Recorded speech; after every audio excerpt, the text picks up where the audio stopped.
समय कितना भी बुरा हो, बस ये बातें याद रखना। न मैं मरा था, न मैं हारा था, मुझे मेरे विश्वास और भरोसे ने मारा था। क्यों सतयुग से लेकर आज कलयुग तक बार बार सीता को अग्नि परीक्षा से गुजरना पड़ता है। कभी अपनों में तो कभी परायों में उसे खुद को साबित करना पड़ता है। बुराइयां भले ही रावण की तरह हो, उसका एक दिन अंत निश्चित है। अपने अंदर के रावण को जला दो, यही इंसान के पापों का प्रायश्चित है।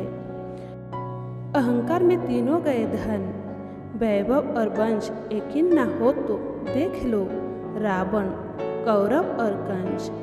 जब कोई अपने ज्ञान और शक्ति का गलत उपयोग करता है, तब प्रकृति स्वयं उसके विनाश के लिए एक ताकतवर संयोग रचाता है। राम के पास अपर शक्ति और ज्ञान था, रावण के पास भी अपर शक्ति और ज्ञान था, किंतु राम धर्म पर चले इसलिए उनकी जीत हुई और रावण अधर्म पर चला इसलिए उसका अंत हुआ। रावण को हरा पाना अब आसान काम नहीं, क्योंकि यह कोई मर्यादा पुरुषोत्तम राम नहीं। रावण सब जानता था, वह बड़ा ही विद्वान था, रण नहीं छोड़ सकता था, यह उसका स्वाभिमान था। रावण में खूबियाँ भी खूब थी, भगवान शिव का परम भक्त था, महान विद्वान और तपस्वी था, उसकी शक्ति के आगे काल भी नतमस्तक था। लेकिन एक स्त्री माँ सीता का अपमान करना उसके अंत का कारण बन गया। मैंने सुना है कि रावण का लक्ष्य मोक्ष पाना था और उसे पता था कि श्री राम भगवान विष्णु के अवतार है, यही हमारे कुल का उद्धार कर सकते हैं। इसलिए रावण ने सीता हरण का षड्यंत्र रचा।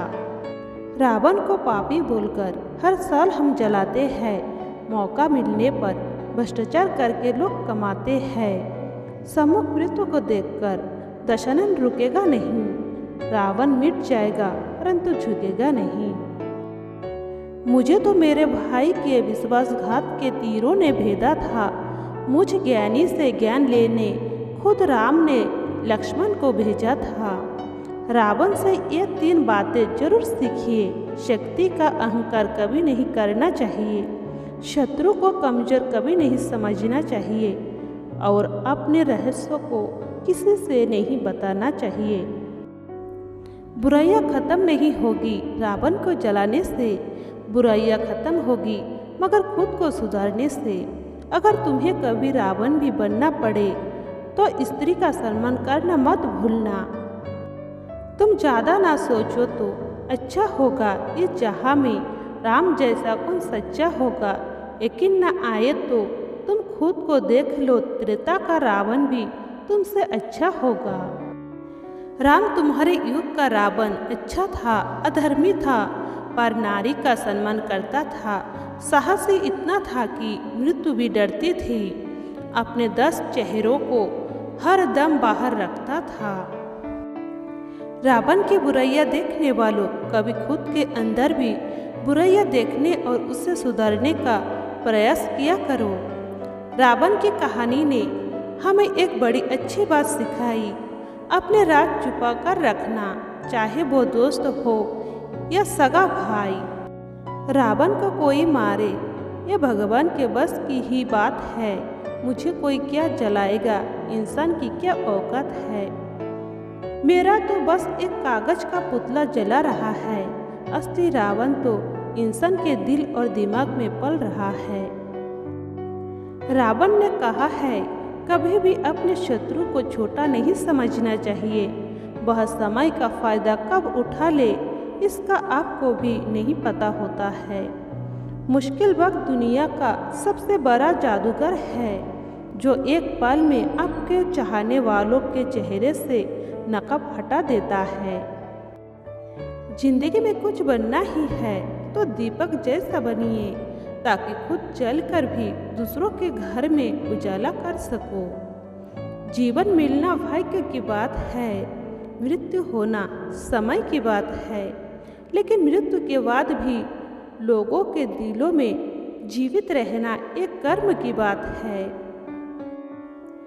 मन में मैल और जुबां पर मिश्री घोलते हैं लोग, सच में कितना दुगले होते हैं लोग। इस भ्रम में ना रहे कि सब रिश्ते खास होते हैं, ज़्यादातर रिश्ते आस्तीन के सांप होते हैं। इस दुनिया में कोई किसी का नहीं होता, लाख निभाओगे रिश्ता कोई अपना नहीं होता। गलत फहमी रहती है थोड़े दिन, फिर इन आँखों में आंसुओं के सिवा कुछ नहीं होता। जो इंसान हर मामले में सिर्फ अपना ही नफा और नुकसान सोचे, वह कभी किसी का दोस्त और हमदर्द नहीं हो सकता। चिंता किस लिए करनी, चिंता चिता के समान है। जो होना ही नहीं है वो तो होगा ही नहीं, तो फिर चिंता कैसी। और जो होना है वो होकर रहेगा। चिंता मुक्त रहिए, जीवन उतना भी कठिन नहीं है। जीवन को कठिन हम खुद ही बनाते हैं। हम करते कुछ और है, बोलते कुछ और है, दिखाते कुछ और है, सोचते कुछ और है, लेकिन हमारी हकीकत कुछ और ही होती है। इतने सारे चेहरे लेकर खुशी और सफलता की तलाश तो क्या, उम्मीद भी मत करना। जो अच्छा लगे उसे ग्रहण करिए और जो बुरा लगे उसका त्याग करिए, फिर चाहे वो विचार हो, कर्म हो या मनुष्य। पानी मर्यादा तोड़े तो विनाश और पानी मर्यादा तोड़े तो सर्वनाश। मनुष्य की वाणी में बहुत शक्ति होती है, उसमें बाण जैसी धार भी होती है और बांसुरी जैसी मिठास भी। यदि सोच विचार किए बिना वाणी का प्रयोग किया जाए तो अर्थ का अनर्थ भी हो सकता है। मानसिक सेहत को ठीक रखने के लिए सबसे महत्वपूर्ण सुझाव है 50 ग्राम की जीभ को 50 किलो के शरीर पर हावी न होने दें।